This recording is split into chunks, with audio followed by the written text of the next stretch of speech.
Hello बच्चों, तो इस वीडियो में हम करेंगे मोस्ट इंपॉर्टेंट एमसीक्यूज का क्वेश्चन नंबर 11। और क्वेश्चन नंबर 11 आपके स्क्रीन पर ये रहा आपके सामने। तो क्वेश्चन है कि if the quadratic equation chapter number 4 का ये क्वेश्चन है, quadratic equation ax square plus bx plus c equal to 0 has real and equal roots. अगर इस quadratic equation ax square plus bx plus c equal to 0 के real and equal roots हैं, then c is equal to, तो c की क्या value होगी in term of b and a और b के फॉर्म में, क्या इसका आंसर होगा, क्या रिस्पांस होगा, यानी सी की क्या वैल्यू होगी, ये आपको बतानी है। तो मैं 3 तक काउंट करता हूं, उसके बाद से हम सॉल्यूशन पे आएंगे और आप प्लीज सॉल्व करके एक बार अपना आंसर मैच जरूर कर लेना, अपना आंसर कमेंट बॉक्स में भी जरूर छोड़ देना। तो मैं 3 तक काउंट करता हूं, उसके बाद से फिर मैं रिटर्न आऊंगा 1 2 एंड 3। आई होप आपने सॉल्व कर लिया है। Now let us move to the solution. तो चलिए सॉल्व करते हैं इसको। बहुत अच्छे से समझेंगे, एक एक कॉन्सेप्ट को समझेंगे, तो वीडियो में बने रहिएगा, लास्ट तक देखिएगा और समझ लीजिएगा कि क्या आपका सॉल्यूशन सही है। तो मैं ऑप्शन लेके नहीं आया हूं यहाँ पर, ये जो है मैं यहाँ पर लेकर के आ रहा हूं सिर्फ और सिर्फ क्वेश्चन को, और देखते हैं कि ये हो जाता है कि नहीं अपने से। ठीक है, सो क्वेश्चन में क्या है, क्वेश्चन में ये है कि क्वाड्रेटिक इक्वेशन जो है वो है ax square plus bx plus c equal to 0। ये अपना क्वाड्रेटिक इक्वेशन है। ठीक है, ये क्वाड्रेटिक इक्वेशन है x square plus bx plus c equal to 0। अब इसमें अगर हम जब भी हम नेचर ऑफ रूट की बात करते हैं तो एक डिस्क्रिमिनेंट नाम की चीज होती है डी जो होता है उसकी वैल्यू क्या होती है, तो डी इक्वल टू होता है B square minus 4ac। Quadratic formula से डी की वैल्यू आती है। बेसिकली जो क्वाड्रेटिक फार्मूला है अपने इस क्वाड्रेटिक इक्वेशन के लिए एक्स की जो वैल्यू होती है वो होती है minus B plus minus root में B square minus 4ac upon में 2a।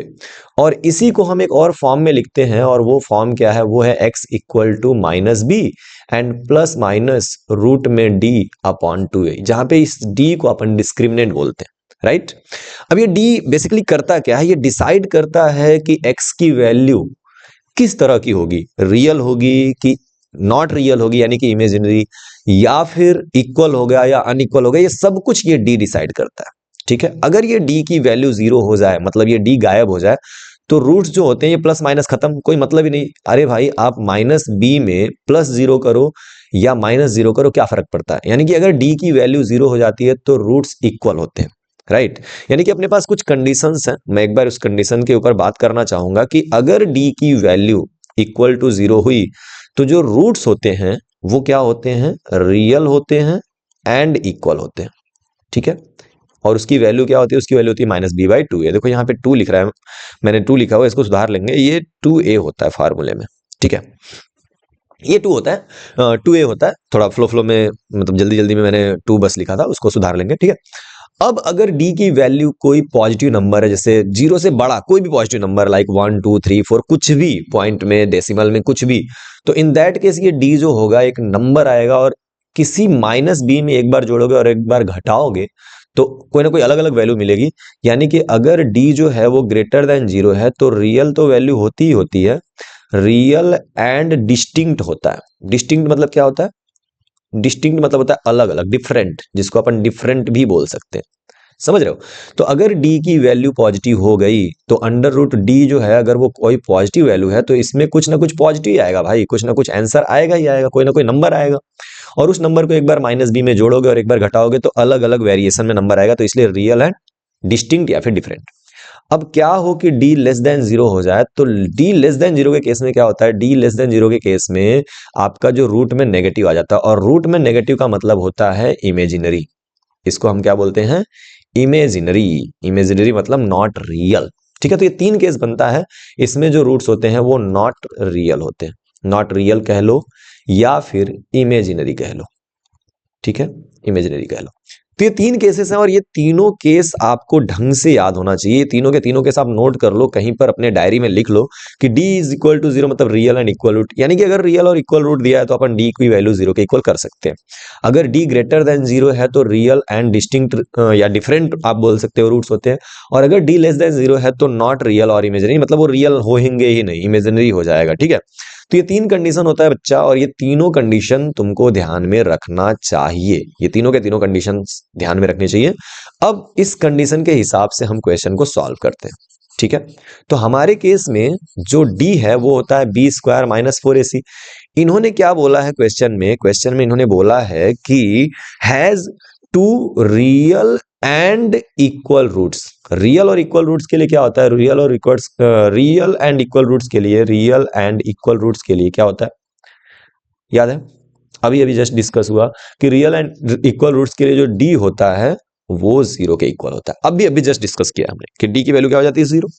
यानी इन दैट केस जो बी स्क्वायर माइनस 4ac होगा वो इक्वल टू क्या होना चाहिए? 0। अब ये माइनस 4ac इस तरफ ट्रांसपोज करेंगे तो बी स्क्वायर इक्वल टू क्या आ जाएगा? 4ac। और यहां से c की वैल्यू तुम निकालोगे तो 4a को इधर भेजोगे और बी स्क्वायर अपॉन 4c, नहीं 4a इक्वल टू क्या आ जाएगा? c। यानी c की वैल्यू आ रही है बी स्क्वायर अपॉन में 4a, है ना। तो इस तरह से आप याद रखेंगे कि रियल और इक्वल रूट्स के लिए इस पे ही ज्यादा क्वेश्चन पूछता है ना।